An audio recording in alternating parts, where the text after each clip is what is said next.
Okay, really quick video this week on linear regression. So, linear regression is a way of taking bivariate data that measures I shouldn't say independent, two data sets, two variables, and tries to see if one variable can predict the other variable. So the example I've outlined for you here is if we could try to predict weight loss using time spent exercising. So let's say we went out and we got 16 people and asked them to exercise daily for, 30 days or 20 days, whatever you want to say, and then said, okay, after those 20 days, we want to know how much weight you lost. Now, notice I didn't say anything about diet or anything like that, so this is one of those cases where we have this old adage that correlation does not imply causation because I can't isolate everything. But we're trying to see if there's some kind of relationship between time spent exercising and weight loss. So what we did is we collected all the information and then we put it in a scatter plot right here. And this scatter plot shows that we had one person who exercised for 20 minutes and lost 5 pounds. And here's somebody else who exercised for 40 minutes and lost 10 pounds. And here's somebody who exercised for 90 minutes and lost 10 pounds. So that's what all these plots mean. This line right here is called the line of best fit or the linear regression. And that's basically our prediction line. So if we had more data points, we would expect a lot of them to cluster around this line, we think. That's not a guarantee. I'm sorry I'm yawning. Wow, apparently I'm boring myself, so I gotta kick this into gear here. So that's what we have. So what we have on this line best fit though is an equation right here, and this is called the linear regression equation. And the number in front of the x right here is your slope, and this number right here is your y-intercept, and this number right here is your r squared value.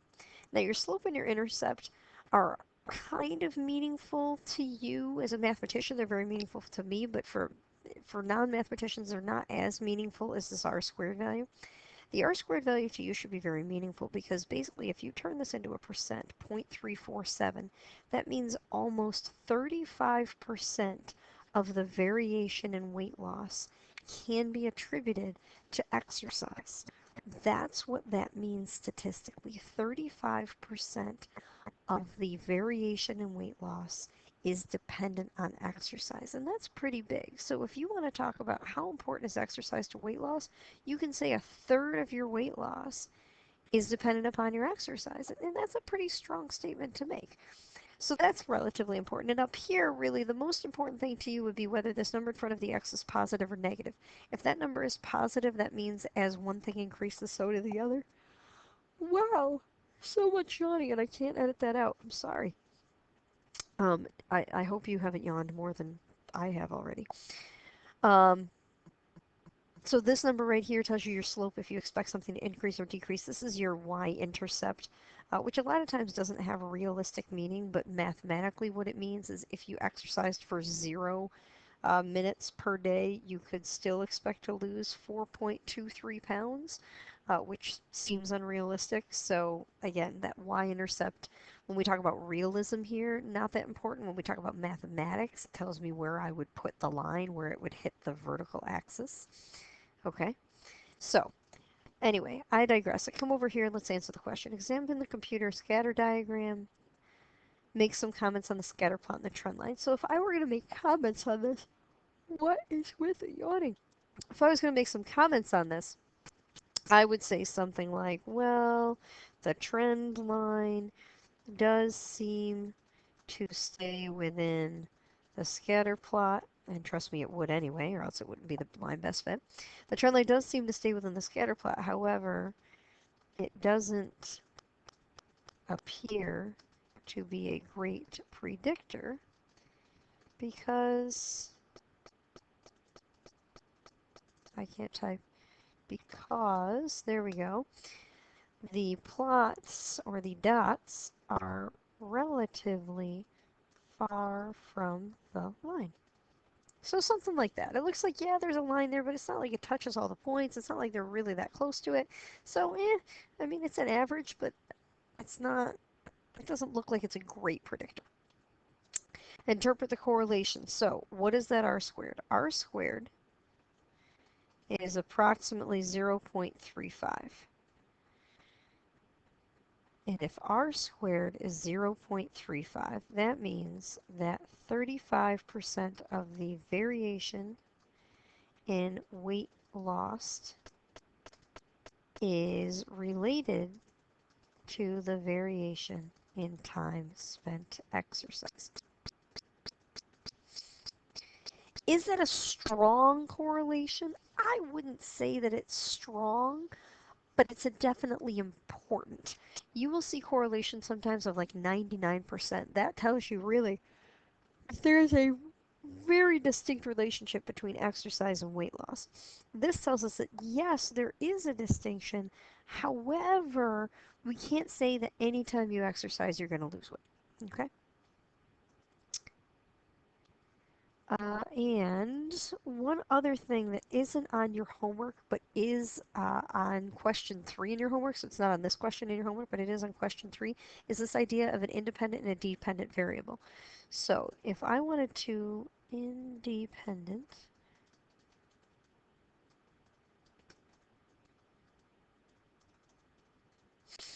If I wanted to figure out which is which, the dependent variable is the thing that changes based on the independent variable.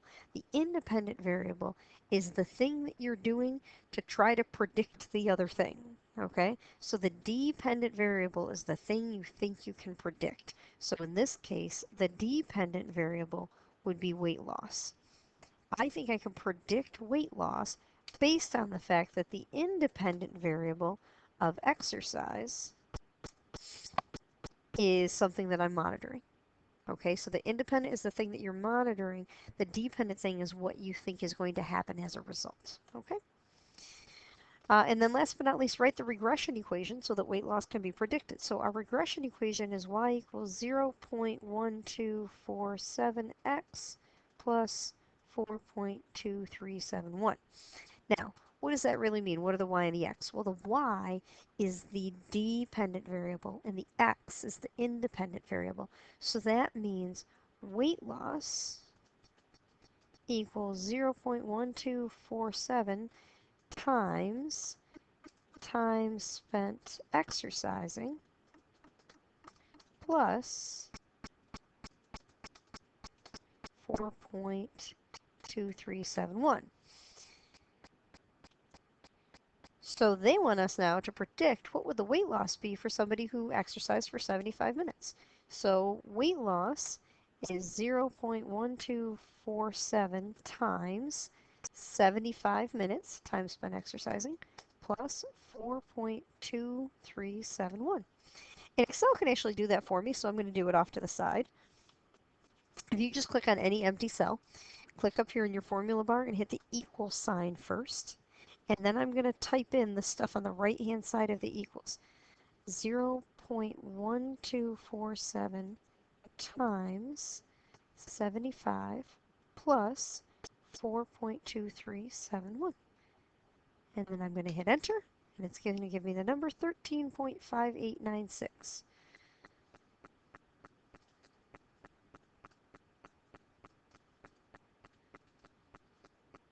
We would expect that person to lose between 13 and 14 pounds. That's what that means. So when you do a regression, what it's going to do is it's going to predict things for you. It can predict things like, in the example, I think it has something to do with urine pH and fluid intake. You expect the fluid intake to affect the urine pH. You could look at milligrams of a drug versus the amount that their heart rate goes down or their blood pressure goes down or something else that you're trying to control, the cholesterol droppage.